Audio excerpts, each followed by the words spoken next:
안녕하세요. 김호준입니다. 사립 유치원 문제가 여전히 안 풀리고 있습니다. 자유한국당이 관련 3법 처리를 반대하고 있기 때문이기도 하고 유치원 단체의 요구 사항 때문이기도 합니다. 자유한국당의 반대는 나름의 정치적 셈법이 있을 테니 이건 이해의 영역이 아니고 정치적 선택의 문제로 받아들입니다만 유치원 단체의 요구 사항 중에는 개인적으로 도무지 이해가 가지 않는 대목이 있습니다. 유치원 시설의 사용료를 정부가 부담해야 한다는 주장입니다. 요즘은 그렇습니다. 교지와 교사, 그러니까 내 땅과 내 건물을 공익적 교육에 투입했는데 그래서 재산권 제한이 있으니 그로 인한 손실을 보상해줘야 한다. 한마디로 내 땅 내 건물을 유치원에 사용하느라 다른 목적으로는 사용하지 못하니 다른 사업했다면 벌어들였을 투자 수익 그걸 어느 정도 보존해야 한다. 이런 발상입니다. 이게 어떻게 가능하죠? 애초 설립 인가를 받을 때 공교육의 그 토지 건물을 교육 재산으로 사용 동의한다는 동의서를 스스로 제출했고 그렇게 공교육 이익을 담당하니까 정부 지원을 받을 수 있는 거 아닙니까?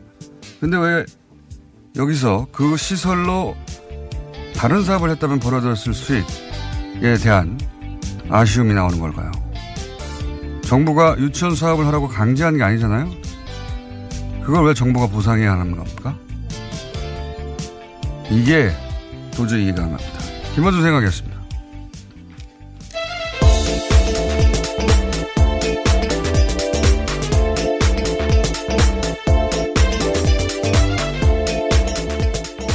시사인의 김은지입니다. 네. 한유총 주장 중에 저는 한유총의 단체 행동은 이해가 가요. 왜냐하면 모든 이해 당사자는 자기만 자신의 이익을 대변할 수 있기 때문에. 네, 그래도 좀 더 성찰을 했으면 좋겠다는 생각이 드는데요. 단체 행동 자체는 저는 이해가 가는데 그리고 뭐 주장도 동의가 안 될 뿐이지 왜 그런 말을 하는지는 이해할 수 있는데 이 공적 사연료라는 핵심 주장 중에 요구사항 중에 하나가 있는데 이건 정말 이해하기가 쉽지 않아요. 공적 사용료. 왜 공적 사용료를 내라는 거지? 제가 그래서 그 주장을 좀 살펴봤어요.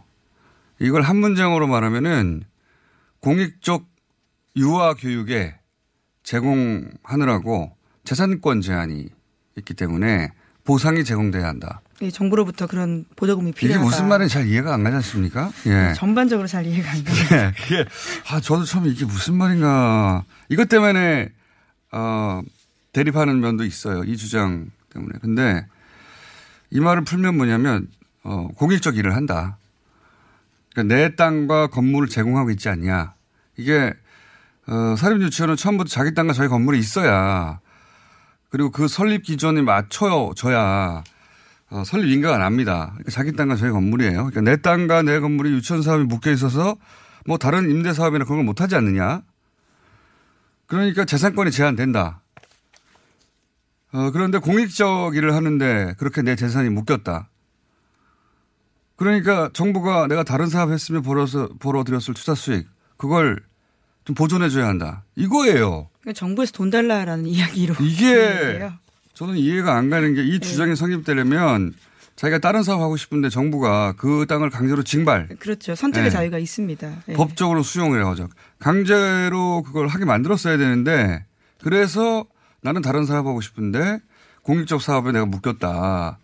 그래야 논리적으로 성립이 되는데 근데 유치원은 나 유치원 사업 하게 해주세요 한 거예요.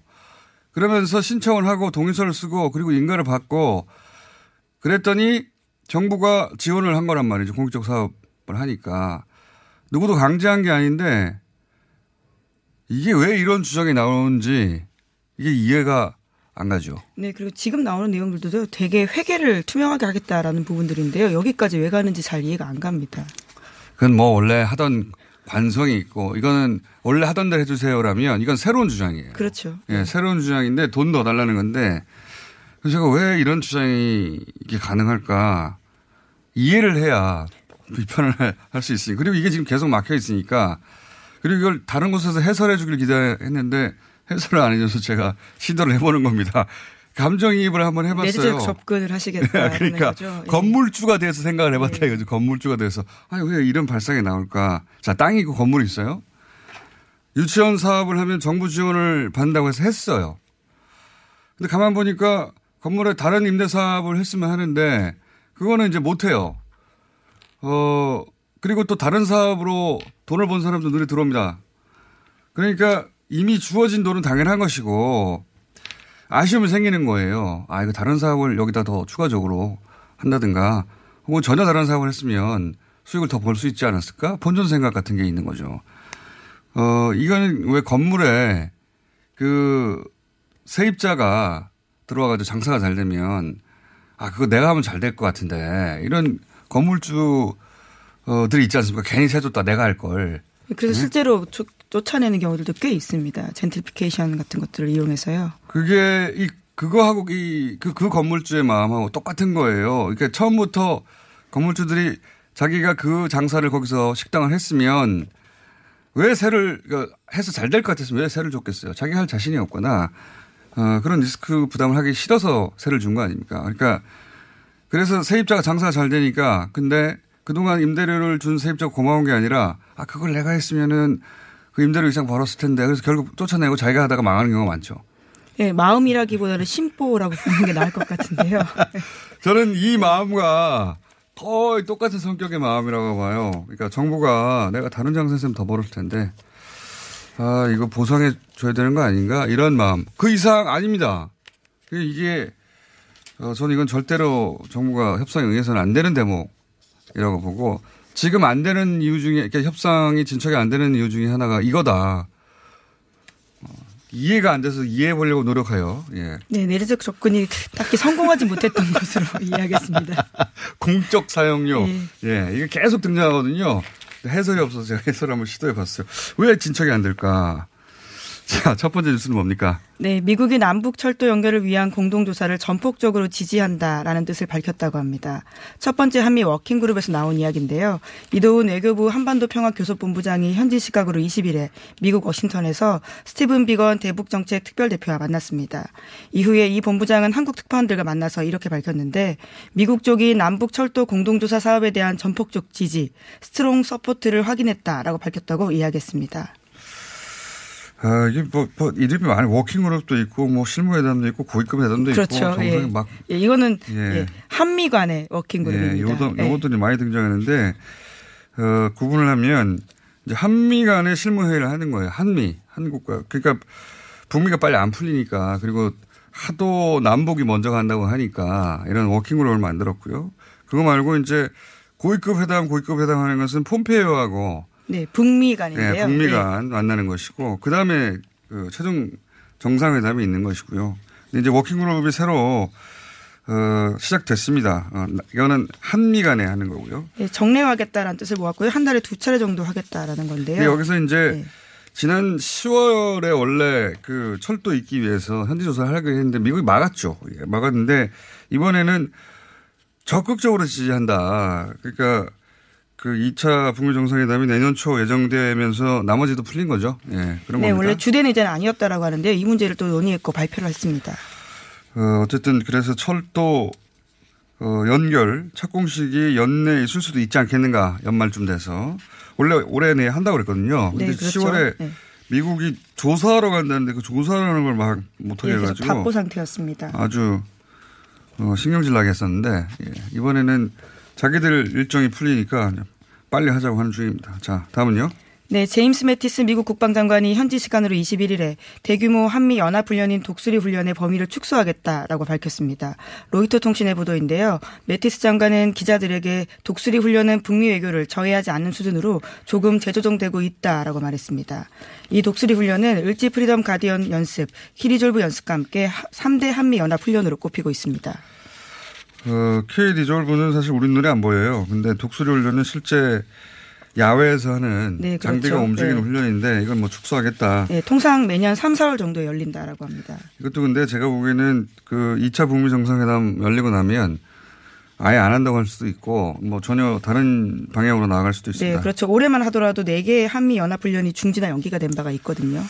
알겠습니다. 그리고 뭐 폼페이오가 내년 초에 하는 거 맞다. 정상회담. 네, 캔자스 지역 언론과의 인터뷰에서 그렇게 다시 한번 밝혔습니다. 자, 국내 뉴스로 넘어올게요. 네, 여야가 어제 국회 정상화에 합의했습니다. 파행된 지 엿새 만인데요. 자유한국당, 바른미래당, 민주평화당, 정의당이 요구한 공공부문 채용비리 의혹 국정조사를 더불어민주당이 수용했습니다.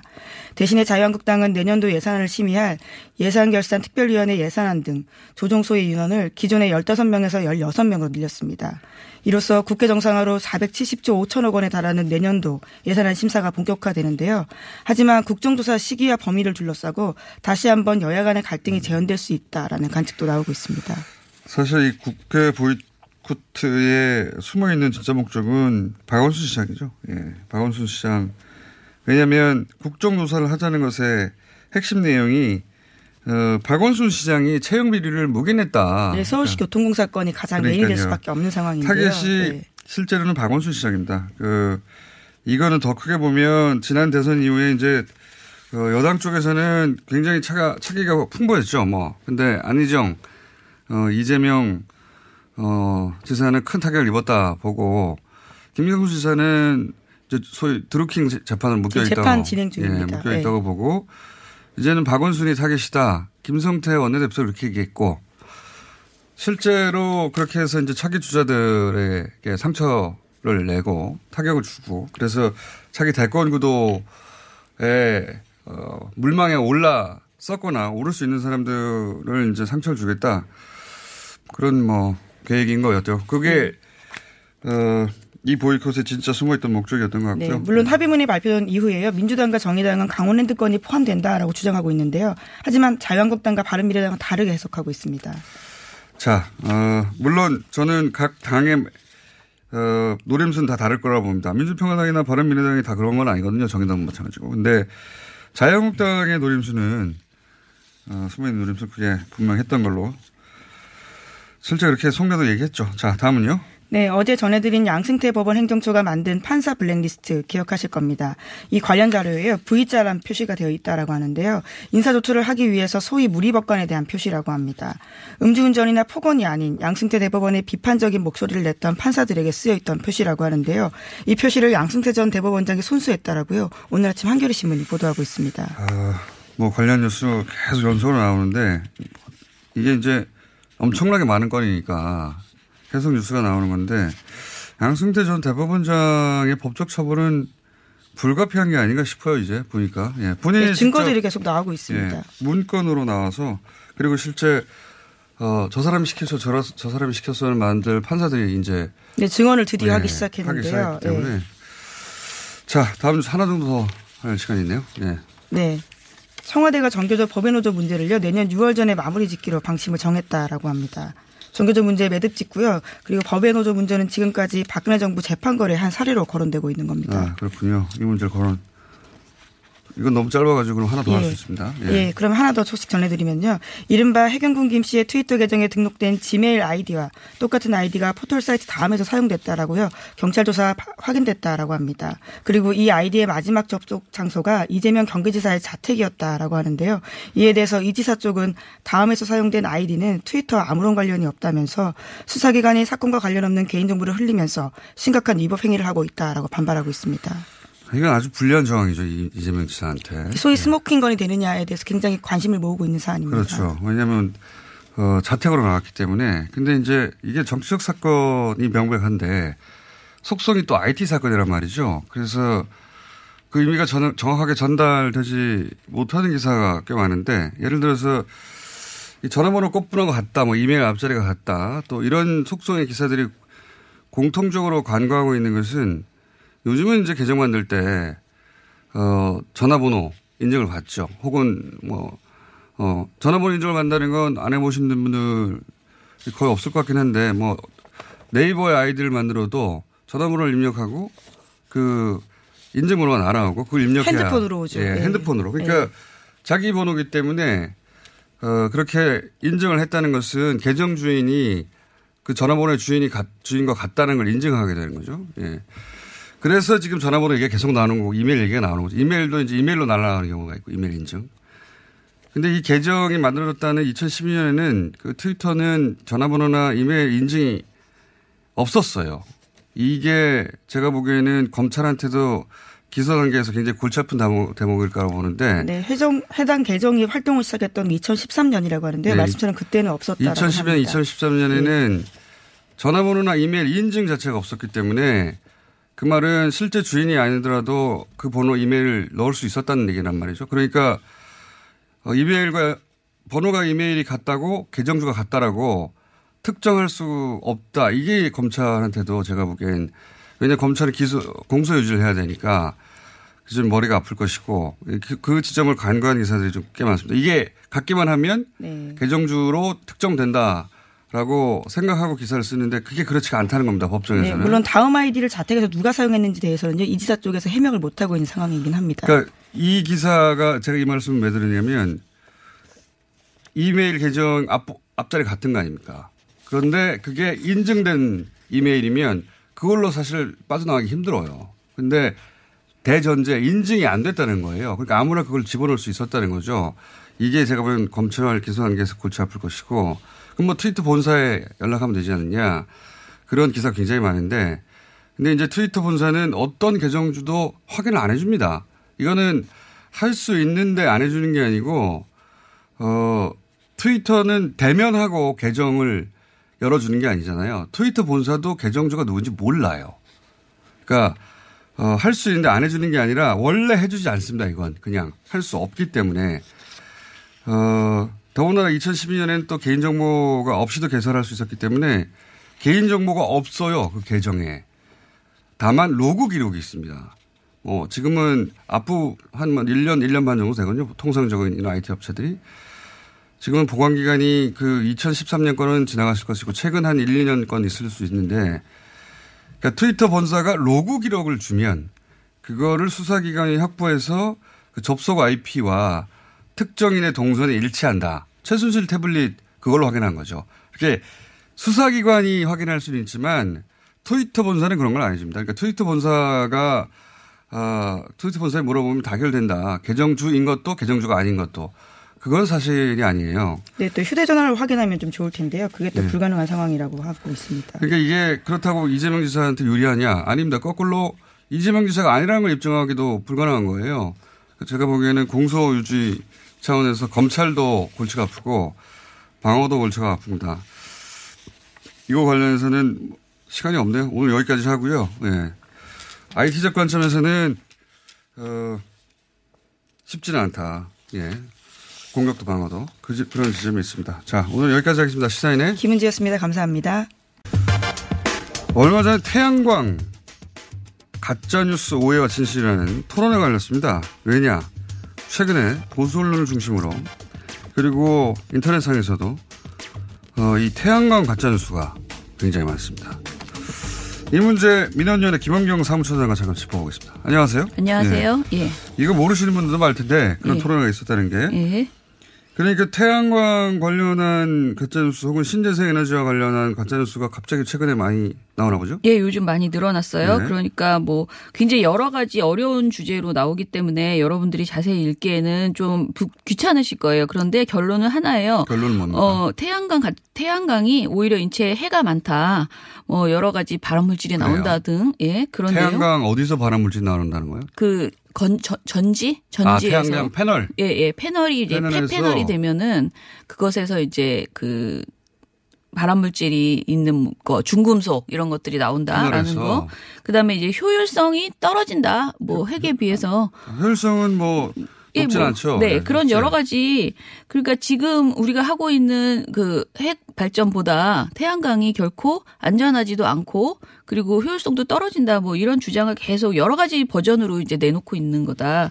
이렇게 생각하시면 됩니다. 어쨌든 이게 그 문재인 정부의 이제 탈핵 시대 선언 있었고 그 공론화위원회를 작년에 거치면서 이 원전과 관련된 논의가 크게 한번 있었죠. 예. 그런데 뜬금없이 최근 들어서 태양광에 대한 공격 기사가 많고 그 근데 그게 가짜다. 예. 그런데 우리는 사실 그런 기사를 보면 굉장히 혹하게 될 수밖에 없는 게요.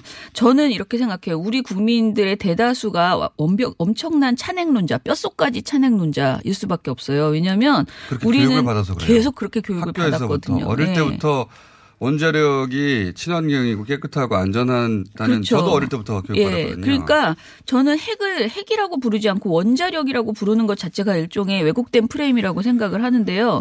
핵 그러면 핵무기, 핵폭발 이런 말이 생각나면서 아무리 전기를 만든다고 해도 핵을 가지고 뭘 하는 건 좀 위험하지 않나 이런 고민을 하게 되거든요. 근데 원자력이라고 새로운 이름을 붙여서 우리가 계속 뭔가 굉장히 안전하고 과학적인 것이라는 그런 경계심이 푸는 언어를 우리가 계속 사용을 했거든요. 그리고 계속 우리는 이렇게 외웠죠. 그야말로 달달달 외워서 온몸에 핵은 최고로 안전하고 최고로 저렴한 에너지이다. 이렇게 좀 배워왔죠. 그러니까 우리가 새로운 것을 지금 도입한다는 것에 대해서 기본적으로는 반감 그리고 그동안 믿어왔던 것에 대한 아무 문제가 없는 걸 왜 다른 걸로 가야 되느냐. 그렇죠. 그래서 우리가 뭐 이런 공론화위원회도 있었고 여러 가지 계기로 해서 문 대통령이 이런 탈핵 선언을 했지만은 이것이 사실은 개인 소신에서 나온 게 아니고 우리 사회가 이렇게 가야 한다라는 정말 그런 시대적 흐름이 있었고 과학적으로도 입증된 거잖아요. 후쿠시마 원전 폭발 등의 이유로. 그러니까 이제 그 공론화위원회 결론은 이제 다시 되짚어 보면 기존에 짓던 건 마무리하는데 네. 앞으로 줄여나가자. 그렇죠. 이런 취지로 결론이 났는데 그런데 근데 태양광 갑자기 관련 뉴스에 그 가짜 뉴스가 많다. 뭐 중금속 발암 물질 이건 어디서 나온 이야기입니까? 일단은 그 저번 토론회에서요, 그 발제자분이 말씀을 하신 거예요. 가장 대표적인 사례로 그 얘기를 하셨는데요. 미국의 환경진보라는 찬핵단체가 있어요. 찬핵단체예요. 반핵이 아니라 이름을 환경진보라고 달고 핵을 찬성해요? 예, 환경단체라고 부르지만 찬핵단체입니다. 이곳에서 이 전략이군요, 이것도. 네, 이곳에서 이제 홈페이지에 태양광 패널의 환경 문제를 지적하는 그 글이 올라갔는데요. 이거는 미국 대학생이 쓴 글이라고 합니다. 그런데 이 내용을 작년 7월에 자유한국당 최연애 의원이 인용했어요. 그 대학생이 쓴 국정감사에서. 게 중요한 게 아니라 사실이 아니라는 거죠. 그렇죠? 말하자면. 예, 그렇죠. 국정감사에서 인용했는데 중금속과 발암 물질이 함유된 태양광 폐패널 처리 대책이 미흡하다라고 이렇게 지적을 했습니다. 이걸 근거로 삼아서. 네, 예. 이 그 찬핵 단체의 대학생이 쓴 글을 우리 국회의원이 이걸 근거로 삼아서 그런 공격을 했다. 네. 그런데 이 내용이 사실관계를 확인하지 않고 서울신문과 문화일보 등이 이런 내용을 그대로 이제 실었고요. 다시 이 내용들이 또 유튜브로 유통되었다라고 이 발제자가 지적을 했습니다. 문제는 이 내용이 이제 정말 대학생이 쓴 글이라는 것이 아니고 사실이 아니라는 것이고요. 사실 이런 사례들이 굉장히 여러 건 있는데 뭐냐면 국회의원이나 여러 사람들이 어떤 발언을 해요. 그러면 언론이 그걸 받았을 때 앵무새처럼 옮기기만 하지 말고 팩트 체크를 해야 되잖아요. 그 발언이 사실일까라고 체크해 봐야 되잖아요. 그러니까 이런 예를 들어서 근거가 약간 없는 주장을 국회의원이 얘기하고 그걸 언론이 받아쓰고 그다음에 이렇게 확대 재생된 다음에 유튜브에 진짜처럼 돌아간다. 그렇죠. 그런 유튜브를 통해서 언론으로 넘어올 때도 있지만은 사실은 위에서부터 말이 돌면서 그걸 가공해서 유튜브로 넘어가는 경우들이 더 많다라는 것이고요. 그런데 최근에 이 태양광 관련해서 이런 게 많다. 네. 또 있습니까? 뭐 또 있는데요. 이거는 그 TV조선에서 나온 보도인데 10월 11일 날 자유한국당의 윤환홍 의원이 친여권 성향의 협동조합 3곳이 최근 5년간 서울시의 미니 태양광 사업의 보급 대수와 그 보조금의 절반 이상을 차지했다라고 주장했어요. 그러니까 친여권 성향의 이사장으로 있는 협동조합 3곳이 서울시의 그 태양광 사업의 보조금을 굉장히 많이 지금 가져가고 있다. 이거는 말하자면 친여권이 친재생 사업에 관여하고 그걸로 인해서 특혜를 받아가기 때문에. 그렇죠. 특혜 온상이다라고. 그래서 신재생 사업을 하는 것이다라는 취지의 공격이네요. 그렇죠. 그러자 이런 발언을 이제 하니까 같은 날 중앙일보가 단독으로 제목이 보조금 86% 받는 서울 미니 태양광 친여 협동조합 3곳이 절반 싹쓸이라는 보도를 냈고요. 또 같은 날 TV조선이 저녁종합뉴스에서 제목이 또 서울 미니 태양광 친여 사업자의 편중이라는 걸 냈어요. 그리고 또 그 다음 날 12일이죠. 동대문구청 추경 편성의 허인회 지원이라고 했고요. 그 다음 15일에도 또 범여 태양광 조합 정부 보조금 40% 차지라는 제목의 보도를 내거든요. 이건 그런 프레임이네요. 정부가 신재생 사업 주창하는데 그건 자기들이 특혜를 노리고 한 것이다. 그렇죠. 그러니까 원전을 이제 비판할 때 한수원과 뭐 언론사와 광고비 네. 문제 이런 것을 거론하죠. 그거에 역공에 해당되는 셈이죠. 그렇죠. 사실관계가 어떻습니까? 그런데 TV조선 그 보도에서 이 태양광 사업의 핵심에 친여권 인사들이 있다는 소문이 무성했다라고 하고 뭐 사례들을 몇 군데, 3군데 정도를 이렇게 쭉 얘기를 해요. 그런데 모든 내용의 근거는 협동조합 이사장 3명이 친여권 활동 이력이 있다라는 것인데요. 그 그러니까 친여권 활동이 이력 있다는 것만으로는 특혜의 증거가 되지가 않아요. 그러니까 보조금을 부당하게 지원했다거나 이래야 되잖아요. 그런데 그 결론에 도달할 수가 없어요. 게다가 이제 태양광 사업 지원 제도 자체가 그것만 이해해봐도 이게 말이 안 되는 주장이라는 걸 말할 수 있는데요. 서울시의 미니 태양광 발전기 설치는 시민이 업체의 설치 신청을 직접 해야 돼요. 업체를 직접 신청한다고요? 업체를 시민이 결정하는 겁니까? 그리고 업체가 서울시 자치구의 설치 대상을 확인을 하고요. 여기 할 수 있냐라고 물어보고 대상을 확인한 후에 서울시 자치구가 시민이나 시민의 동의를 얻은 업체에 보조금 지급을 하게 되어 있습니다. 그러니까 시민이 원하는 업체를 선정해서 신청하면 이에 대한 보조금을 시와 자치구가 지원하는 것이거든요. 그러니까 특정 업체에 몰아주기 자체가 사실상 불가능하다라는 것이죠. 그래서 시민들의 설치 신청이 늘어나면 당연히 지원금이 늘어날 수밖에 없어요. 그런데 2015년에 비해서 최근에 이 설치 신청이 늘어난 거예요. 그러니까 지원금도 많이 늘어나게 이제 나간 것이죠. 이것에 대해서 지금 계속 알겠습니다. 억지를 부리는 거죠. 취지는 그러니까 그 신재생 태양광 비롯해서 신재생 에너지에 대한 공세가 지금 가짜뉴스의 수준으로 거세다. 왜 이런다고 보십니까? 일단은 저는 언론의 문제만 주로 얘기하는 사람이잖아요. 근데 언론이 왜 이렇게 찬핵에 공을 들이고 있을까 생각을 해보면요. 저희는 광고와 연관이 있다고 그렇게 보고 있습니다. 언론은 광고로 먹고 살잖아요. 예, 그런데. 언론의 관점에서 보면 그렇게 보이신다. 예, 그런데 이제 윤종호 전 의원이 한수원에서 제출받은 자료에 따르면 한수원이 언론사 광고와 지역단체 후원비 등 홍보금으로 2014에서 16년까지 총 204억 원을 사용하거든요.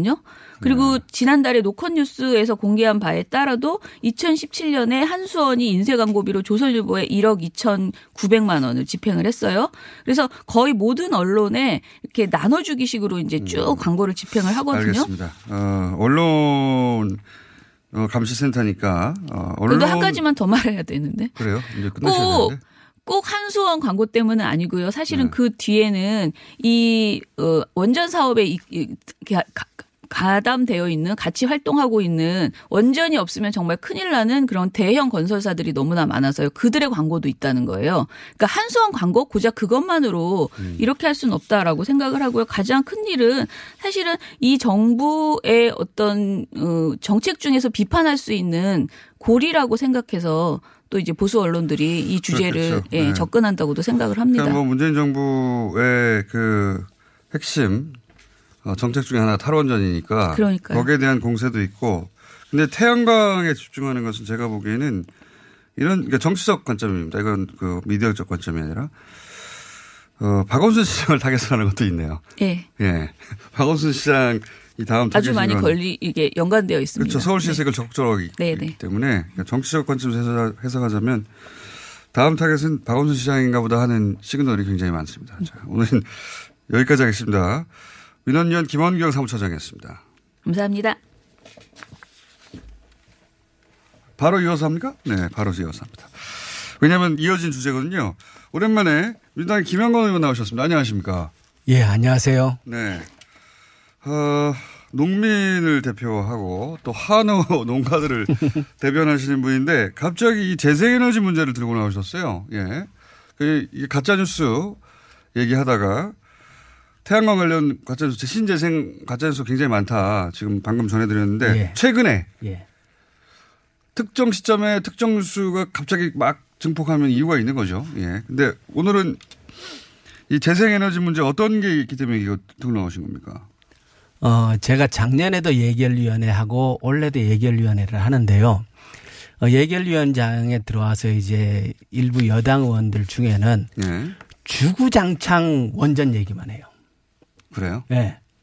거의 이렇게 듣고 있으면 거의 이게 원전 마피아와 연결이 되어 있거나 아니면 본인의 신념일 수도 있죠. 그러니까 원전에 대한 그래도 이게 핵분열에 대한 관심. 주제가 그러니까 예결위는 대한민국 전체를 다 다루잖아요. 네. 그러면 여러 가지 문제를 함께 얘기를 할 텐데 들어와서 발언할 때마다 처음부터 끝까지 원전 얘기만 하는 거예요. 그래요? 예, 그런 분들이 계세요. 그래서 이게 참 이상하다. 그러니까 원전과 뭔 연결이 있거나 아니면 그 문재인 정부의 그 에너지 전환 정책을 공격 흠집내는데 그 자체의 목적이 있거나. 네, 둘 다일 수도 있겠죠. 그래서 돈 문제도 있고 그다음에 그럴 수도 이 있죠. 정부에 대한 공격의 소재도 네. 되고 일석이조. 네. 네. 그런데 세계적으로 이 에너지 전환 문제는 이미 하나의 거대한 흐름이거든요. 예. 그러니까 전 세계적으로 보면 지금 가장 큰 관심사는 기후 환경 문제거든요. 원래 그 인천에서 IPCC 그 UN 환경기구 총회가 열렸는데 그 1.5 특별선언을 채택했거든요. 네. 그게 뭐냐 그러면 기후 온도, 지구의 온도 상승을 1.5도 범위 내에서 막아보자. 네. 그러기 위해서 인류는 무엇을 해야 할 것인가 하는 선언인데 이게 이제 전 세계 가장 큰 흐름이거든요. 그리고 거기에 따라서 그러니까 이제 세계의 주요한 기업들이 자발적으로 알리100이라고 그러니까 신재생 에너지를 100% 사용해서 기업 활동 전체를 하겠다. 그러니까 공장, 사무실 뭐 이런 모든 활동을 예. 그러니까 신재생 에너지를 사용해서만 하겠다는 선언을 2014년도에 해요. 기업들이 모여가지고. 예. 그런데 지금 현재는 제가 어젯밤에 그 알리100이라는 그 단체에 다시 들어가봤거든요.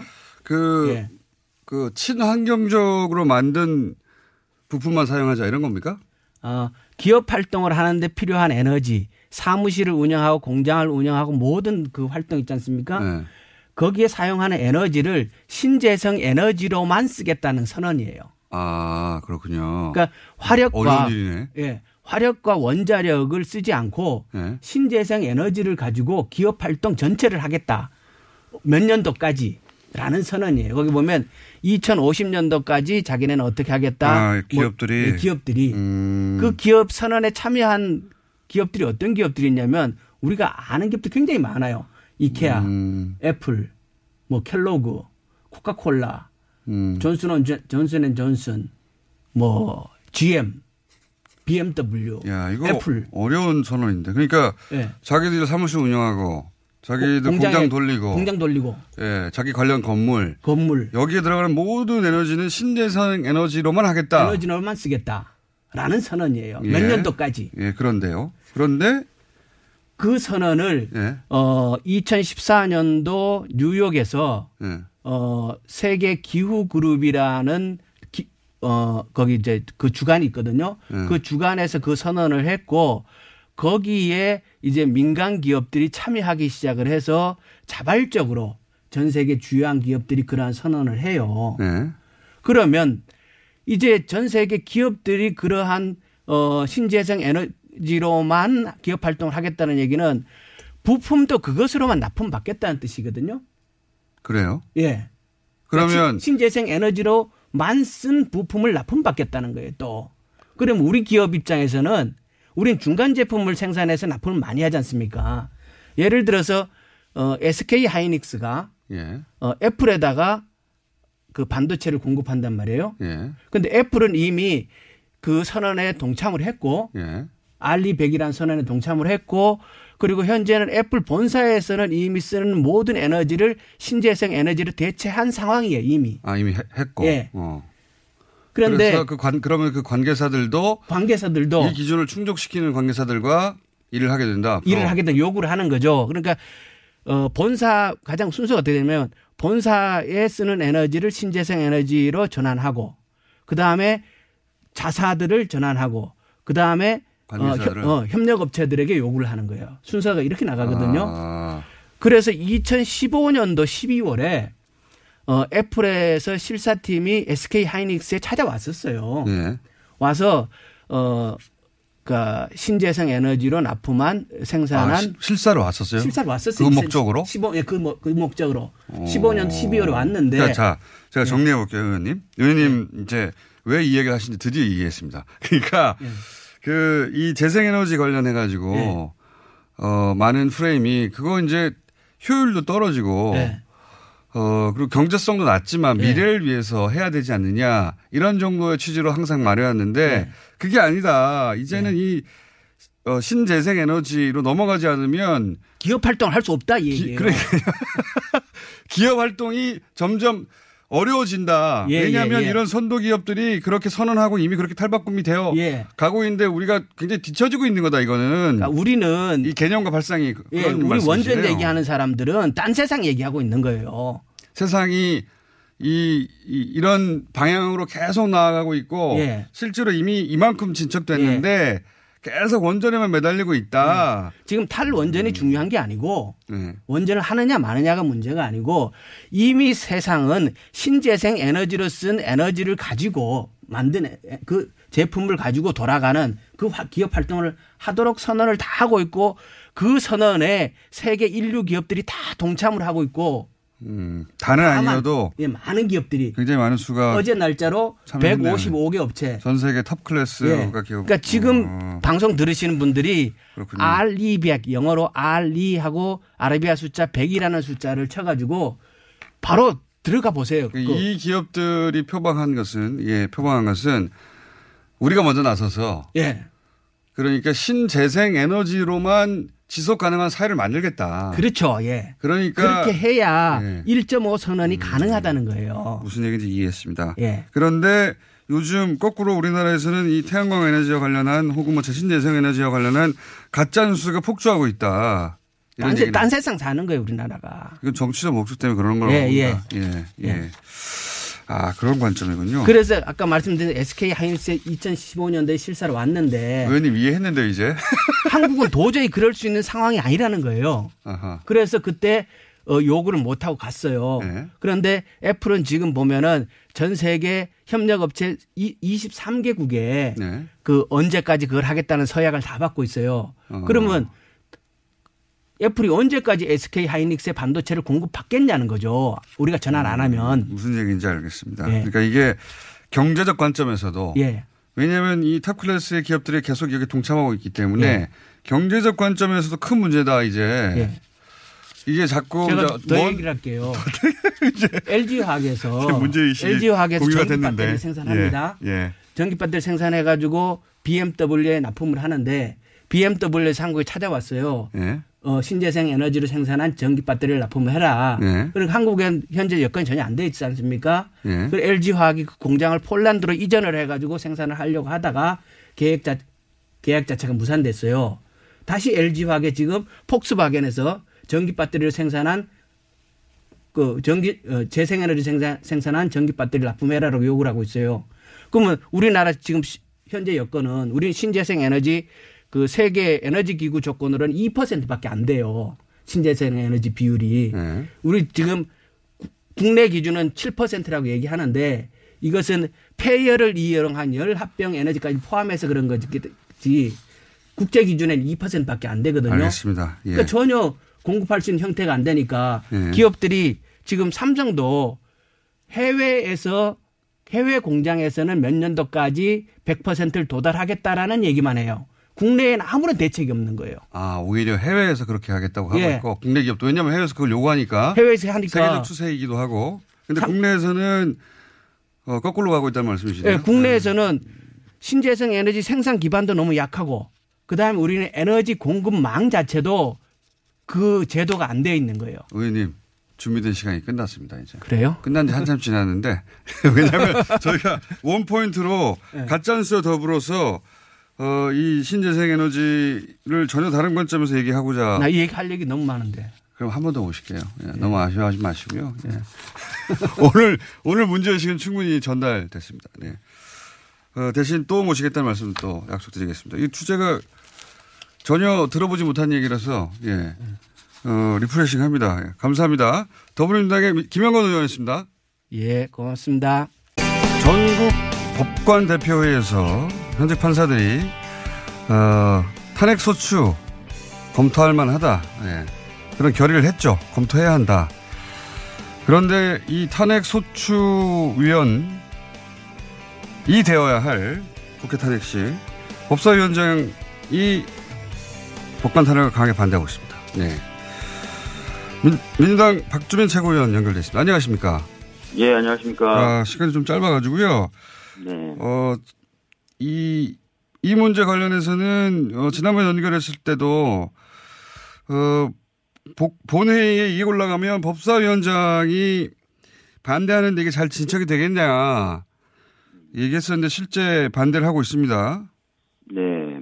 이렇게 법사위원장이 반대하면 국회에서 이 법관 탄핵하는데 어렵지 않습니까? 어떻습니까, 실제? 실제로 탄핵안이 본회의에 올라가고 의결하는 거는 이제 본회의에 바로 올라가기 때문에요. 법사위원장의 도움이 필요 없습니다. 예. 근데 국회에서 의결을 하면은 예.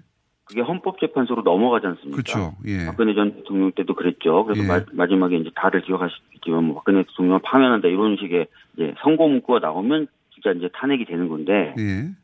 헌법재판소로 넘어갔을 때 검사 역할을 해주는 사람이 그렇죠. 바로 법사위원장입니다. 지난번에는 권성동 법사위원장이 네. 탄핵에 동의했기 때문에 맞습니다. 그 역할을 수행하는데 문제가 없었는데 이번에는 네. 검사 역할을 해야 할 여성구 법사위원장이 판사 출신으로서 탄핵은 말도 안 된다. 사법농단은 없었다는 입장이잖아요. 네. 그 당시에 이제 권성동 법사위원장의 경우에는 탄핵에 찬성을 해서 예. 탄핵소추위원단이라는 걸 만들어서 자기 혼자 이제 위원회 역할을 한 게 아니라 야당, 예. 그 당시 야당, 그러니까 탄핵이 정말 적극적이었던 야당의 국회의원들을 같이 팀으로 만들었습니다. 저도 박주민 의원도 팀에 포함되어 있었죠, 그때. 있었거든요. 예. 네. 그리고 대리인, 즉 변호사, 국회의원들 도와서 실질적으로 업무를 하는 대리인을 꾸리는데도 그 당시 야당, 그러니까 뭐 저희 더불어민주당이나 이런 정당의 추천을 또 받아서 대리인단도 공동으로 꾸렸습니다. 예. 그러니까 이제 굉장히 좀, 잘 진행이 될 수 있었던 부분이 있는데, 방금 말씀하신 것처럼 현재, 법사위원장인 여상규 의원의 경우에는, 탄핵에 대해서 반대할 뿐만 아니라 아예 사법농단이라는 게 있지 않았다라는 정도의. 그렇죠. 원천무효에 해당되는 거죠. 예. 예.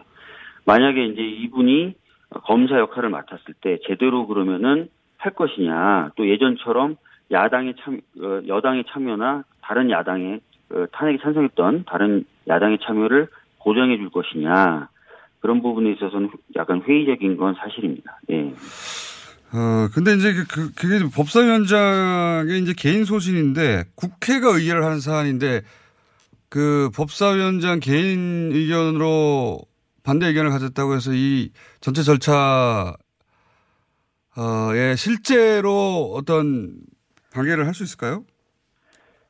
사실 뭐 저희도 그래서 국회가 의결을 하게 되면은 그 의결 사항을 부여받아가지고 임무를 수행하는 역할이 되기 때문에 본인의 소신대로만 활동을 하게 되면 정치적인 부담이 굉장히 크겠죠. 오늘은 또 여기까지만 해야 될 것 같습니다. 계속 짧아집니다. 네. 하지만 이 문제 계속 연결하겠습니다. 감사합니다. 네. 박주민 의원이었습니다. 정치 한반도 문제 14단, 정치 9단 정도 되시는. 9단 정도가 아니라 9단입니다. 민주평화당. 똑똑히 하세요, 아침에. 알겠습니다. 박주민 의원 나오셨습니다. 왜냐하면 오늘 이렇게 큰 소리 치시는 게 금강산을 다녀오셨거든요. 그렇죠. 예. 할 말이 지금 무척. 제가 관광을 다녀온 게 아니라 방문하고 왔습니다. 알겠습니다. 금강산 방문을 여러분과 함께 하셨는데, 근데 그래서 제가 이제 금강산 그 사진 쭉 나온 거에 봤더니 의원님이 안 계세요. 여기에 단체 사진 찍는데. 제가 단체 사진 찍을 군번은 아니잖아요. 정세현 전 장관도 나왔는데, 의원님이 여기 왜 안 나오지? 제가 그래서 이거 꼭 여쭤보려고 했습니다. 여기 왜 안 나오셨어요? 뭐 사실 어제 예. 뭐 TV에 나갔어도 저는 안 갔다. KBS. 예. 그런데 그 사이에 예. 북측 인사와 긴밀한 의견 교환을 했습니다. 그러니까 다른 분들이 여기 저기 관광할 때 의원님은 빠져가지고 북측에 아니 빠져서가 아니라 예. 그분들이 좀 보자. 아 따로 예. 딱 찍었어 의원님만.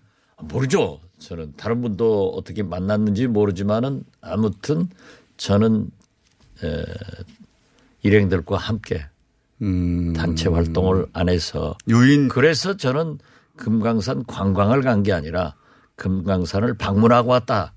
정확하게 하는 거예요. 알겠습니다. 그러면은 이건 아직 어디도 안 나온 얘기 같은데 그러면 여러분들이 관광하셨지만 의원님은 가서 방문했다고 말하는 어떤 미팅이 있었던 거 아닙니까? 북측과 그죠? 글쎄요, 뭐 미팅까지는 아니지만 좀 많은 얘기를 나눴죠. 무슨 얘기를 하셨습니까? 거기 가가지고. 처음 공개하시는 거죠? 예. 네. 처음 말씀드리자면 뭐 솔직하게 말씀드려야 되고 또 이게 북한을 접촉하면은 국정원에도 보고를 해야 됩니다. 예. 그렇기 때문에 그 관계자들과도 얘기를 했습니다. 이미 하셨고. 예. 예. 그런데 북한이나 한국이나 예. 또는 미국에게 국익에 이익되기 때문에 예. 제가 그 범위 내에서 말씀드리자면 다는 못하고 다 모두에게 이익될 부분만 말씀하시면 다는 못하고 이런 얘기를 질문하는 게 아니에요. 할 수 있는 얘기만 해주시죠. 예. 그러면. 어떻게 됐든 북미 정상회담을 해서 예. 비핵화의 길로 가야만이 모두가 살 수 있다. 예. 예. 그런 인식은 북한 관계자들도 분명히 하고 그런데 있고. 굉장히 제가 생각했던 것보다도 훨씬 미국에 대해서 많이 알고 있고 그 인식이 강해요. 알고 있는 대목들이 예를 들면 어떤 게 있어요? 심지어 일부 지금 우리나라에서는 금강산 관광이나 개성공단을 우리 문재인 대통령이 우리 정부가 밀어붙이면 될 건데 왜 미국 눈치 보냐 예. 이렇게 막 주장하는 분들도 계시잖아요. 예. 그런데 그분들도 북한이 제재를 풀어줘야 가능하다 하는 것을 알기 때문에 우리에게 그렇게 무리한 얘기를 하지 않더라고요. 과거 같으면 왜 그렇게 자주성이 없고 민족 주체성이 없느냐. 미국 눈치 보느냐. 미국 눈치 보느냐. 이렇게 그런데 이제는 미국이 강하게 제재를 걸고 있고 네. 그게 쉽지 않다는 걸 알고 있다는 거죠. 네. 그래서 어떻게 해서든지 북미 관계 개선을 통하고 예.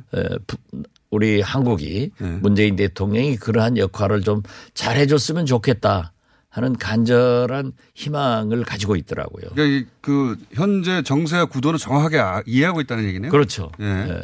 저하고 만난 분이 리태건 예. 아태 부위원장인데 그분이 제가 볼 때는 문재인 대통령 백두산 때도 안내하고 여러 가지를 하는 걸 보니까 관광을 주로 하는 것 같아요. 하는 것 아닌가. 그런데 저하고 얘기하면서 제가 2000년 6.15 남북정상회담 후 8.15 때 김정일 위원장과 3시간 반 동안 나눈 얘기를 하는데 김정일 위원장이 관광에 대해서 굉장히 관심을 갖더라. 이렇게 얘기를 했더니 리터켄 부위원장이 김정일 위원장의 유후를 받들어서 김정은 위원장이 평양, 백두산 특히 강조를 하는 게 금강산과 연계해서 원산 명사심리를 김정은 위원장 말씀이 명사심리를 인파심리로 만들겠다. 인파심리가 뭡니까? 그러니까 관광객으로 꽉 차게 인파가 인파. 넘치도록. 인파심리를 넘친다. 그래서 지금 현재 갈마리 비행장, 마식령 스키장 또 호텔을 지으려고 하는데도 크게 좋게 지어라. 이런 관광 사업에 집중하고 있고. 집중하고 있다. 그러면서 이러한 모든 것이 이 미국과 관계 개선을 통해서 이루어진다. 그래서 저도 어떠한 경우에도 미국과 북한 간의 관계 개선이 이루어지지 않고는 안 된다. 특히 최근에 제가 미국 관계자를 만나서 얘기를 해보니까 김영철 부위원장의 고위급 회담. 예. 폼페이오와의 회담을 굉장히 오라고 했다 하더라. 미국이 원한다 지금. 예, 그렇죠. 빨리빨리 하자고. 빨리 하자고. 예. 그런데 왜 지난번에 김영철 부위원장이 안 갔느냐. 예. 비행기표까지 사놓고 까지 북한에서 안 갔느냐. 이제 취소했다고 하니까. 네, 북한에 취소한 건 맞더라고요. 예. 맞는데 가서 하루 만에 끝날 문제가 아닌데 그날 만나고 그 다음 날 바로 불합하러 가니까. 그러니까 트럼프 대통령을 만나지도 못하니까. 네, 만나지도 못하니까 그래서 안 갔다. 그래서 이번에는 미국에서 21일까지 18일부터 21일 사이에 와라. 그렇지 않으면은 28일까지 와라. 중간에 땡스기빙이 있으니까. 땡스기빙 이제 베케이션 할라데이가 있으니까 미국 사람들은 일 안 하죠. 일 안 하죠. 그러니까 와라. 미국 쪽에서 일정을 던졌어요, 이렇게. 예, 던졌어요. 그러는데 내가 듣고 있기로는 김영철 부위원장이 망설이고 있다. 가서 북한에 대한 미국 경제 제재 완화를 요구할 것인데 안 들어줄 것 아니냐. 이런 얘기를 제가 했어요. 가서 얻어올 것이 없다 이거죠. 분명치 않으니까 북한 입장에서는 망설여지는 거죠. 망설여지는 것이다. 그러나 가야 된다. 그래도 가야 된다. 가서 폼페이오 장관에게 경제 제재 완화를 요구하고 왜 우리가 지금까지 했던 것을 다 다시 한번 강조하고 제가 생각할 때는 뭐 북한에서 아직 공식적으로 발표는 안 했거든요. 영변의 핵 생산을 지금도 의심하고 있기 때문에 그걸 폭파해라. 그리고 최소한도 ICBM도 폭파해 주는 것이 북한에 대한 북한이 미국에 대한 감동적인 조치다. 이렇게 했을 때 트럼프 대통령은 지금 미국 여론이 굉장히 나쁘거든요. 비핵화 진전 속도에 대해서. 한국이나 미국은 여론 정치가 될 수밖에 없는데 그것을 여론을 좀 호전시키는 일을 해 줘야 된다. 그래서 만약에 고위급 회담을 해서도 잘 안 되더라도 가야 된다. 그렇게 하고 반드시 김정은 위원장이 답방해라. 서울 답방? 예. 그 말씀도 하셨어요? 그렇죠. 그게 제가 역점을 두고 한 거죠. 역점을 두고 하면서. 그런데 이제 북한 입장에서는 부모 관계도 안 풀리는데 답방을 하는 게 맞나 또 플러스 안전 문제라든가 이런 걱정을 하지 않을까요? 이제 딱 옳은 지적을 하셨는데요. 지금 이 트럼프 대통령은 북한도 잘 알고 있더라고요. 결국 민주당 대선 후보한테 이길 수 있는 차별화는 북한 핵 해결 문제밖에 없다. 그렇기 때문에 2년 일정에 맞춰서 하는데 그렇겠죠. 당연히. 자기들은 경제 제재 완화가 급하단 말이에요. 그러니까 안 되면 어쩌냐. 또 안전 문제에 대해서도 직접적 말은 하지 않는데 제가 보니까 김정일 위원장도 그것 때문에 안 왔기 때문에 제가 얘기를 꺼냈어요. 꺼냈는데 지금 미국에서 서방 세계에서는 김정은 위원장은 약속을 하고도 지키지 않는 사람이다. 사실은 지켜왔는데. 그러니까 비핵화도 안 할 것이다. 라는 게 프레임이죠 지금. 그렇죠. 이게 문제가 되는데 김정은 위원장으로서는 나는 4가지나 했지만은 미국은 한 가지밖에 안 해줬지 않냐. 한미 군사훈련 연기. 그건 언제든지 시작할 수 있지 않느냐. 다시 하면 되는 거 아니냐. 이런 억울함이 있을 것이다. 그렇지만은 외교는 힘이고 국익이다. 그렇기 때문에 반드시 답방을 해서 한국에 오면은 미국에 대한 메시지가 된다. 전 세계에 대한 메시지다. 그렇죠. 나는 약속을 지키는 사람이다. 계속 지켜왔다. 그렇기 때문에 트럼프 대통령도 약속을 지키라 하는 메시지가 되는 거다. 전 세계적인 메시지가 될 수 있죠. 그렇죠. 그 안전 문제 지금 말씀하셨잖아요. 거기에 대해서는 김대중 대통령이 나한테 가르쳐 주더라. 100% 찬성받으려고 하면은 실패한다. 성공할 수 있는 길은 못 가르쳐 주지만은 실패할 수 있는 길은 가르쳐 주는데 100% 찬성받으려고 지지받으려고 하면 실패한다. 그런 건 없죠 세상에. 51% 지지를 받고 49%가 반대하면은 승자가 되고 그런다고 바보처럼 49% 지지받고 51% 반대하면은 선거에 지는 거다. 네. 그런데 지금 최근 경향신문 여론조사에 의하면은 김정은 위원장의 답방을 우리 국민 87%가 찬성을 하고 있습니다. 그건 뭐 여론조사 기관마다 다르긴 하지만 80여 % 이상 예. 맞습니다. 제가 그 얘기 했어요. 우리 국민의 7, 80%가 환영을 하고 있다. 예. 반대가 20, 30% 있다. 예. 그 반대가 있는 것은 당연한 것 아니냐. 어쩔 수가 없는 겁니다. 그리고 김정은 위원장도 태극기 부대 알고 있다. 예. 나도 이해한다라고 했지 않느냐. 그러니까 와서 약속을 지키는 지도자로 다시 한번 강조를 해야 된다.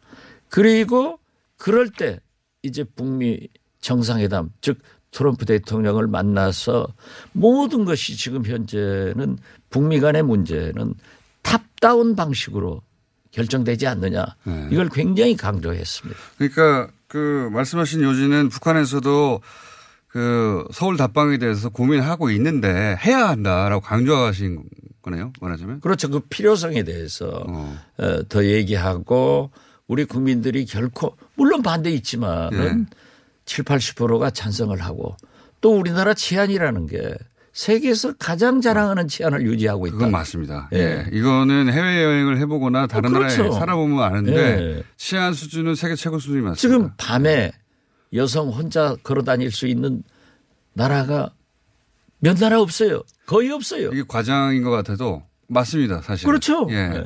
그렇기 때문에 남녀 그러한 불문하고 것을 밤에. 다시 한번 강조해 주고 우리가 항상 우리 스스로도 다 안다라고 생각하지만은 저도 모르는 제 자신에 대한 블랙아웃 점이 있잖아요. 네. 그러한 것을 좀 일깨워 줬죠. 그 사진이 안 보이는 거는 이제 이런 대화를 나누라고 북측 관계자하고 따로 만났고. 그렇죠. 예. 거기서 이제 북한이 걱정하는 것도 또 들으셨고. 그러니까 답방을 해야 되냐 말아야 하는 문제에 대해서는 답방 꼭 해야 된다. 그게 오히려 북미 관계를 틀 수 있다. 당연히 틀 수 있다. 저도 그렇게 생각하는데 북한 입장에서는 그렇게 제 말 듣고 생각한다고 하면 뭐예요? 저도 그렇게 생각. 그래도 요즘 진행을 잘해요. 많이 알았어요. 저한테 배우니까 괜찮은 것 같아요. 감사합니다. 이제 북한의 걱정은 그런 거겠죠. 답방까지 했는데 굉장히 중요한 카드를 썼는데도 또 저쪽에서 경제 제재 완화에 대해서 전혀 이런 방법도 없다든가. 그런데요. 예. 저한테 그래요. 박지원 장관 선생의 방송을 전부 모니터링해서 듣고 있습니다. 아, 북쪽에서 그렇게. 네. 그런데 미국 정부의 고위 관리도 방송을 다 듣고 있더라고요. 모니터링해요. 아니, 제가. 그런데 저하고 공장장하고 한 얘기를 딱 집어서 하는 거예요. 아, 그래요? 네. 북한에서도 하고. 미국에서 합니까? 미국 얘기는 안 했어요. 좀 전에는 미국에서 듣고 있다고 하셨죠. 그런데 그 얘기를 하더라고요. 지금 트럼프 대통령이 재선을 하려면은 클린턴도 오바마도 힐러리도 못한 것을 맞습니다. 내가 했다. 70년 동안 풀리지 않았고 그 바로 최근에 본인이 싫어하고 그다음에 항상 공격하는 오바마 대통령 클린턴 대통령 이런 사람들 다 못하고 내가 한다. 이거 하고 싶은 거잖아요. 이 우월주의가 강한데 지금 다음 재선을 위해서는 민주당과 차별화할 수 있는 것이 결국 우리와의 관계 개선이고 비핵화입니다. 이 얘기를 해요. 그런데 그건 우리가 여기서 했잖아요. 그래서 앞으로 우리 이 방송 내용을 특허청에 특허를 받아가지고 돈을 벌자 이걸 제안합니다. 나 깜짝 놀랐어요.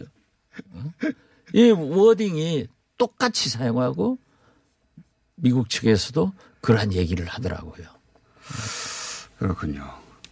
그러니까 제가 계속 주장해 왔는데 저도 다른 루트로 들었거든요. 그러니까 북한은 모르겠고 미 국무부에서 모니터링 하더라는 얘기는 듣긴 들었는데 지금은 이제 또 다른 정보기관에서도 모니터링 한다는 말씀이신 거죠? 예. 북한에서도 모니터링하고. 북한은 저한테 얘기하더라고요. 예. 미국도 미국 정보기관은 내가 잘 모르고. 좀 전에 하셨던 얘기는 뭡니까 그러면? 그 자꾸 너무 많이 하려고 하면 다 찐다니까요. 정보기관 관계자 만나신 거 아니었어요? 아, 그러면 답방의 가능성이 시간이 그렇게 많지는 않지만 여전히 있긴 있는 거네요. 저는 그렇게 봅니다. 올해 안에. 네. 그래서 이번에 제가 28일까지 김영철 부위원장이 미국을 갈 것이다. 네. 하고 금강산 올라가면서 화진포 휴게소에서 SNS에다 올려놓고 갔어요. 예, 그거 하셨죠. 예. 미리 듣고 하신 거 아닙니까 지금? 그런데 예. 예측이지. 들었다 가면 큰일 나요. 그런데 그게 지켜지는 것을 가게 하는 것을 강조한 거죠. 그래야 만나야 여기서 잘 안 되더라도 답방을 해서 트럼프 대통령한테 힘을 실어주는 거예요. 그리고 저도 그렇게 생각합니다. 제가 그 얘기도 했어요. 당신들은 꼭 대북 강경파들한테 힘을 실어주는 일을 한다. 나도 그렇게 많이 당했는데 이 문재인 대통령이나 이 대화해서 북한 핵 문제를 한반도 평화를 유지하려고 하는 사람들에게 힘을 실어주는 길은 약속대로 답방하고 이 약속이 지켜지면은 트럼프 대통령도 진짜 지키는구나. 나도 만나자. 라고 그 미국 일반 대중을 설득할 수도 있죠. 그렇죠. 예. 그런 의미에서 반드시 김영철 부위원장이 고위급 회담에 가라. 그런 것을 강조했습니다. 김정은 위원장도 그 이후에 서울 답방을 하자. 그렇죠. 그게 되지 뭐. 그래서는 자꾸 약속을 깨버리면은 우리는 서방 세계에는 국민 여론이 굉장히 중요한데 우리나라도 그렇고 트럼프 대통령도 지키기 쉽지 않은 약속인데 봐라 지켰지 않느냐. 그렇죠. 여러 가지 불리한 조건 속에서도 그걸 전 세계에 보여줘라. 그게 그렇죠. 입지를 더 강화시키는 거다 북한에. 그것이 정상국가로 가는 길 아닙니까? 저도 그렇게 생각합니다. 그렇게 생각하고요. 자, 오늘 시간이 거의 다 됐는데 한 가지만 오늘 더 여쭤봐야 되겠습니다. 그 홍준표 전 대표가 정치 복귀를 선언했지 않습니까? 잘했죠. 반가우실 것 같은데. 아니 정치는요. 정치는 하고 싶으면 하는 게 민주국가입니다. 그렇죠. 맞습니다. 예. 그러나 그 정치인을 심판하는 것은 국민이에요. 그것도 맞고요. 제가 궁금한 건 선거에 출마해서 당선되면은 정치하는 거고 낙선하면은 아무 힘이 없어지는 거예요. 그렇기 때문에 전 대표가 이 시점에 정치 복귀를 한 건 전당대회에 당대표 출마하려고 하는 거 아니겠습니까? 그죠? 그분 나는 환영하는 입장에서 그렇게 구체적으로 얘기하고 싶지 않지만은 하지만 말씀해 주십시오. 저는 당대표 출마하지 않을 거예요. 자기 아는 거예요. 이분이 머리가 얼마나 좋아요. 자기가 당대표 나오면 떨어진다는 것을 아는데 나오겠어요. 이렇게 키워가지고 태국으로 갔잖아요. 한국당 위원장 하자고 했잖아요. 거기서 국회의원 돼서 다음 대통령 후보를 노릴 것이다. 저는 그렇게 봅니다. 출마 안 하고 저는 목감만 여기서 키울 것이다. 그렇죠. 그리고 이 원외라고 하는 것은 굉장히 정치 현실에서 볼 때 여의도 서글프죠. 서글프죠. 안 쳐주니까. 그러니까 어떻게 했든지 또 경남지사로 나가 있었던 게 어떤 의미에서 보면은 중앙정치에서 그렇게 이익은 아니었거든요. 밀려나 있었던 거랑 마찬가지죠. 그렇기 때문에 저는 당대표 출마는 안 할 것이다. 지금 현재 발언 내용들이 전부 사실은 그분이 이명박 파인데 박근혜 파로 지금 가고 있잖아요. 이거는 그렇게 대선 행보라고 봐야 된다? 네, 대선 행보이고 중장기 계획이다. 자기 총선의 발판을 굳히는데 또 자기가 중앙정치를 하는데 존재감을 그런 식으로 나타내고 있다. 당대표 출마는 아니다. 저는 그렇게 봅니다. 만약에 출마하면 떨어진다고 보시는 거고요? 저는 출마하면은 시대 정신이 어긋나기 때문에 지금 어떻게 박근혜 탄핵을 옹호하고 태극급이 돼 뭐 몇천 명인지 몇만 명인지 모르지만 그거 가지고는 안 돼요. 알겠습니다. 워낙 선거 정치판에 오래 계셨기 때문에 전망하는 대부분이 비슷하게 흘러가는 경우가 있고 비슷하게 하는 게 아니라 완전히 틀 때도 있긴 있습니다. 자, 오늘은 여기까지 하겠습니다. 답방을 김정은 위원장의 연내 서울 답방을 금강산에 가서 촉구하고 오셨고 그쪽에서도 공감하던가요? 반응이? 그분들은 물론 그분들 결정할 일은 아니지만 결정할 일은 아니지만은 상당한 관심을 갖고 제 얘기를 듣고 또 하더라. 알겠습니다. 하더라는 말 못해요. 예, 그걸 이제 보고 하겠죠. 이런 의견을 갖고 있더라고. 아니 글쎄 그분들이 한 얘기를 제가 공개할 수는 없다 이거죠. 뭐라고 호응했는지는. 그렇죠. 다음에 저도 먹고 살아야죠. 여기까지 하겠습니다. 박지원 의원이었습니다. 감사합니다. 네, 감사합니다. 자, 그것마저 알려주면 오늘 전반적으로 시간이 밀려가지고 조금씩 짧아지고 있고 항상 그래왔지만 말 길게 하면 제가 끊을 겁니다. 권순선 실장입니다. 네. 자, 수치 빨리빨리 해보죠. 네, 대통령과 여당의 민주당의 지지율이 8주째 하락했습니다. 대통령 국정 지지율은 취임 후 최저치를 기록했는데요. 1.2%포인트 하락한 52.5%입니다. 부정평가는 2.6%포인트 상승한 42.0%이고요. 최저치군요. 9월 2주차, 그러니까 평양 정상회담이 있었죠. 그 직전에 53.1%를 기록했는데 0.6%포인트 조금 더 낮습니다. 근데 이제 보시다시피 50%대 이제 초중반을 유지를 하고 있기 때문에 여전히 높은 것은 사실이고요. 비슷합니다. 민주당 역시 8주째 하락을 해서 드디어 30%대로 떨어졌네요. 8월 1주차 이후 넉 달 만에 30%대로 떨어졌는데 0.7%포인트 하락을 해서 39.8%가 나왔습니다. 그래서 여당 호재는 전혀 없었으니까요. 이탈한 것들을 좀 눈여겨볼 필요성이 있는데요. 민주당을 보면은 보수층에서 한 6%포인트가 빠졌고요. 중도층에서도 5%가 빠졌고요. 근데 반면 진보층에서는 8%포인트가 올랐습니다. 그러니까 정당 지지율에서 한 5, 6%는 사실상 상당폭 빠진 거라고 볼 수 있고요. 그리고 대통령이 결집한 것은 제가 보기에는 레임덕 주장이 나오면서 결집한 그런 부분들도 있고 대통령 역시 비슷합니다. 대통령 역시 중도 보수층에서 소폭 빠졌고요. 진보층에서는 그대로 유지하고 있고 TK라든가 PK 50대에서 상당폭 빠졌습니다. 근데 지난주하고 이번 주 초중반까지 20대의 지지율이 폭락했다라는 기사가 상당히 많이 나왔는데요.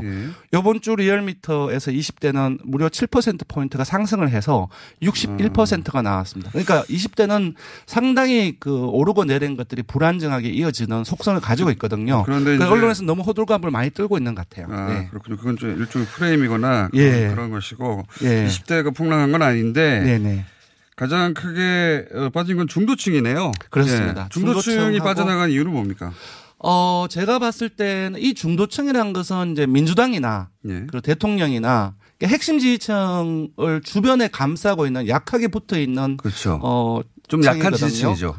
그래서 이런 어떤 유권자층들 같은 경우는 정부 여당의 전반적인 어떤 부정적인 어떤 부분들이 많이 나오면은 이게 그냥 이렇게 신뢰감이 떨어지기 때문에 떨어져 나가는 속성을 가지고 있어요. 그렇죠. 그래서 지금 보면은 경제 민생의 악화, 거기에 대한 불안 심리는 이제 그거는 이제 기본적으로 깔려 있고, 근데 이제 쭉 지지율을 변화를 보면 민주당의 지지율에 이렇게 중도 보수층에서 많이 떨어진 건 아주 이례적인데 제가 봤을 때 아무래도 이제 해경궁 김씨 최근에 이 트위터 개정 논란이 정말로 지난주 주말에 많이 되었었고 또 어제 또 한번 이메일과 관련해서 한번 또다시 또 많이 돼서 이 부분들이 이제 정부 여당에 좀 불리하게 작용을 하고 있는 것 같습니다. 네. 그렇군요. 이게 당에서 중도층이 떨어져 나가는 경우는 잘 없는데 요인은 해경궁 씨. 이건 사실 민주당 그리고 대통령 여당의 불리한 소재가 확실하죠. 보수 중도층으로서 상당폭 떨어져 나간 걸 봐서 사실상 이제 약하게 결집해 있다가 지지하다가 이게 좀 너무 이제 불신감을 계속 주는 일들이 이제 벌어지고 있는 거죠. 그러니까 여권 내부의 일이기 때문에. 여권 내부 그러니까 이재명 지사에 국한되지 않고 이재명 지사에게도 굉장히 불리한 뉴스들이 많고요 지금. 그리고 그것이 여권은 전반적으로 영향을 미치는 건 당연한 수치인 것 같습니다. 그 정도인 것 같고요. 이제 한국당이 계속 오르고 있습니다. 0.9%포인트 상승을 해서 22.6%고요. 이건 역시 이제 지난주에도 비슷한데 한 2년 전에 이거 최순실 태블릿 PC 그 직후에 기록한 이후로 최고치입니다. 그러네요. 예.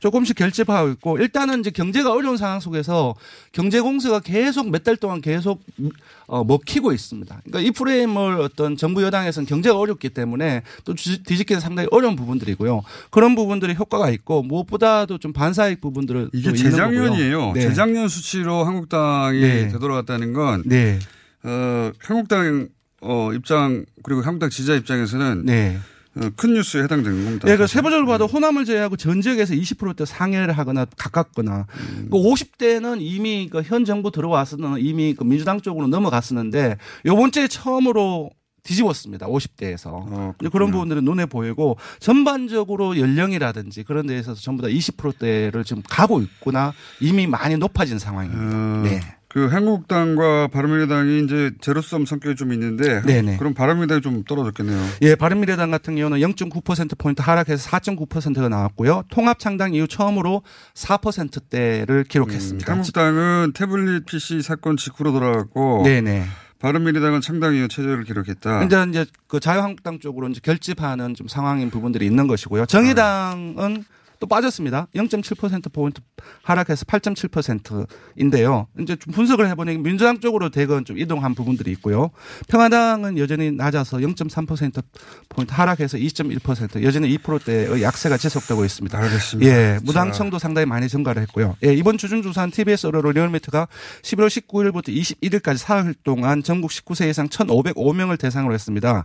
유무선 전화면접 자동응답 방식으로 실시했고 표본 오차는 95% 신뢰수준 플러스 마이너스 2.5%포인트 응답률은 8.2%였습니다.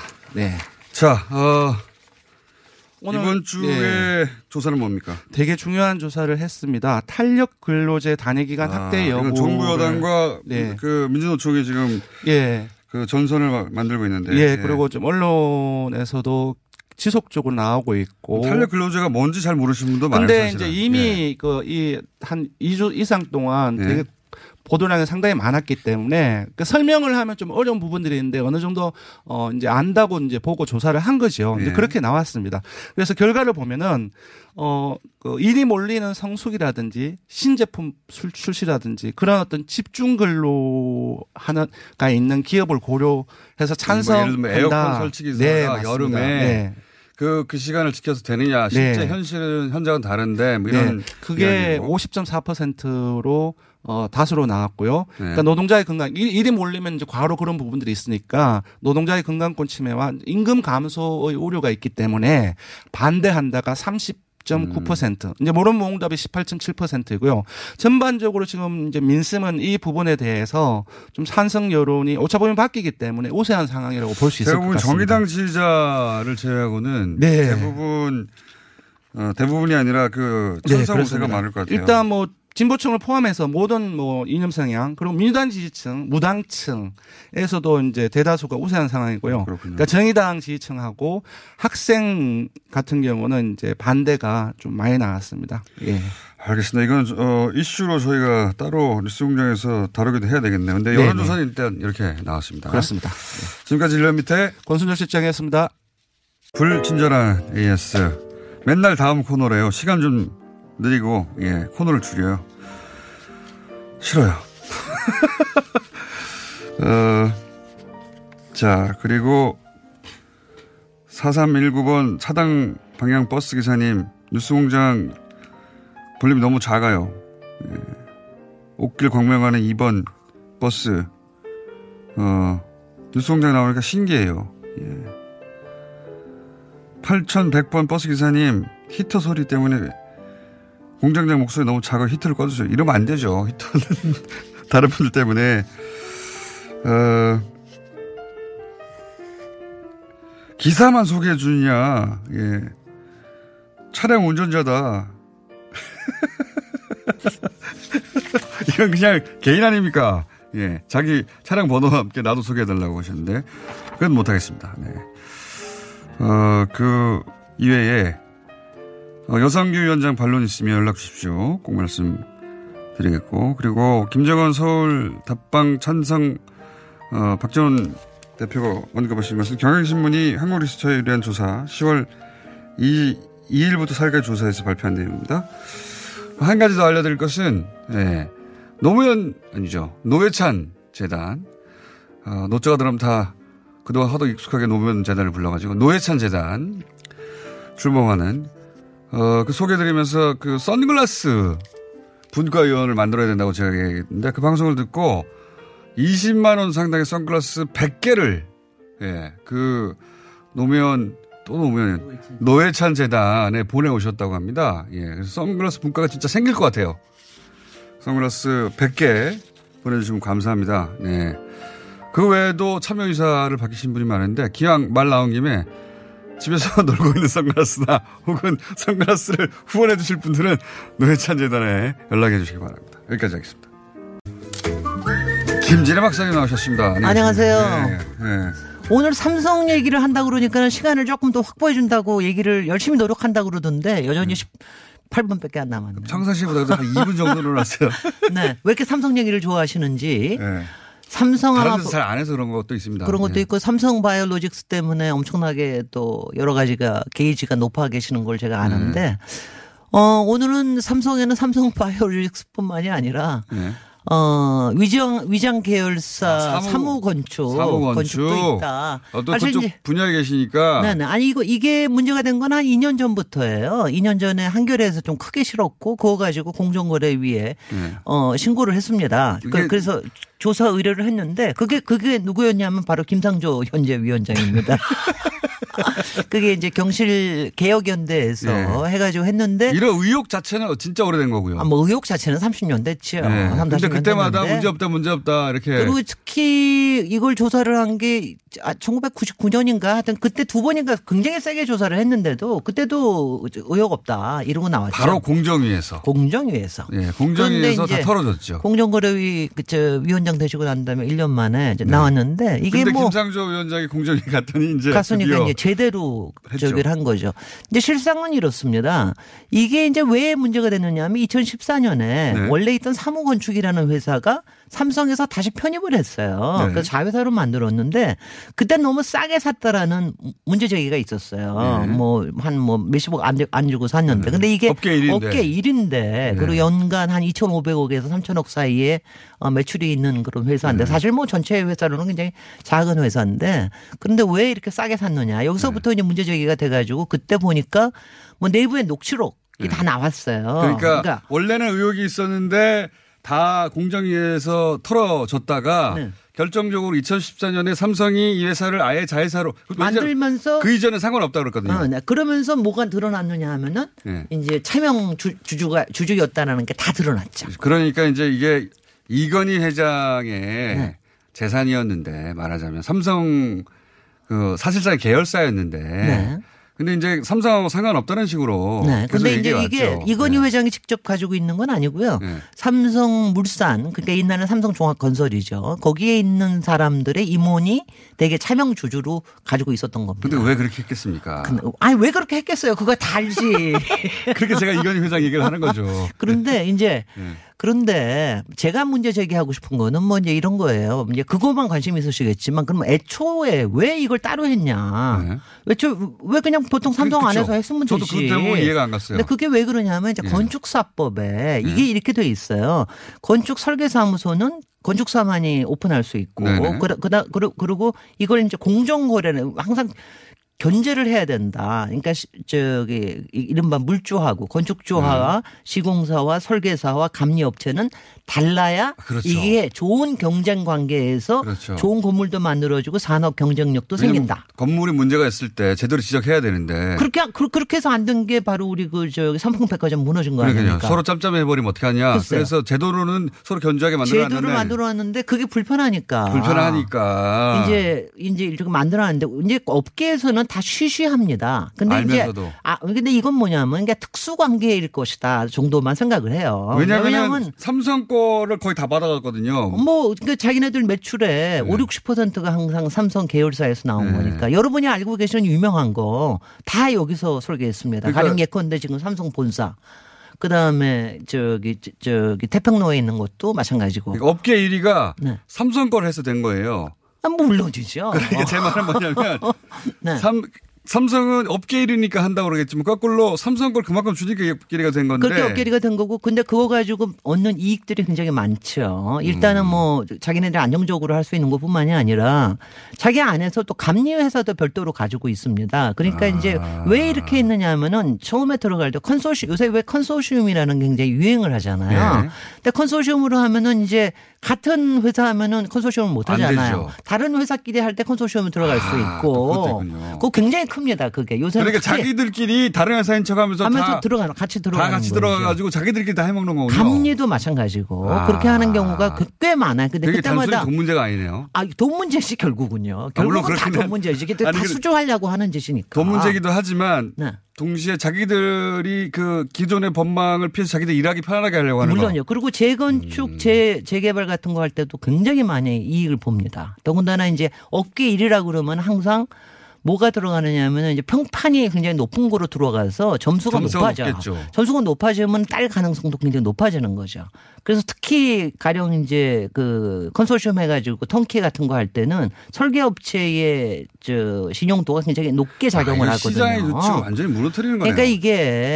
그러니까 완전히 무너뜨리고 근데 이게 솔직히는 이제 삼성 하나만의 문제가 아니라 딴 데도 뭐 꽤 이런 의혹을 가지고 있는 데가 꽤 있습니다. 뭐 롯데라든가 뭐 포스코는 아예 뭐 자기 회사를 하나 차려놨었고 그다음에 가령 LG라든가 이런 게 있는데 이 사무 건축 같은 경우에는 굉장히 이제 악명이 높았던 거죠. 이제 다 알면서도 너무 그리고 여러 번 문제 제기를 했는데 또 계속 의혹이 없다라고 그러니까. 국가기관에서 아니라고 하니까. 네. 글쎄 말이죠. 업계 1위기도 하고 그래서 오래되기도 했고. 그래서 김상조 위원장께 2년 전에 이거 문제 제기한 것도 제가 참 대단하다 그랬는데 왜냐 대단하다 그랬는데 이걸 2년 뒤에 결국은 이건희 회장을 고발을 했습니다. 왜냐하면 이거 자체는 이건희 회장 자체에 대한 고발이 되기 때문에 그렇죠. 그리고 이게 그다음에 또 이상한 게 있잖아요. 왜 그럼 30년 동안 그렇게 하다가 다시 자회사를 편입을 했느냐. 왜 그랬는지 저는 아세요? 그래서 들킬 줄 알고 그런 줄 알았어요. 김상조 위원장 때문에. 그게 왜 이렇게 했냐. 왜 그랬느냐.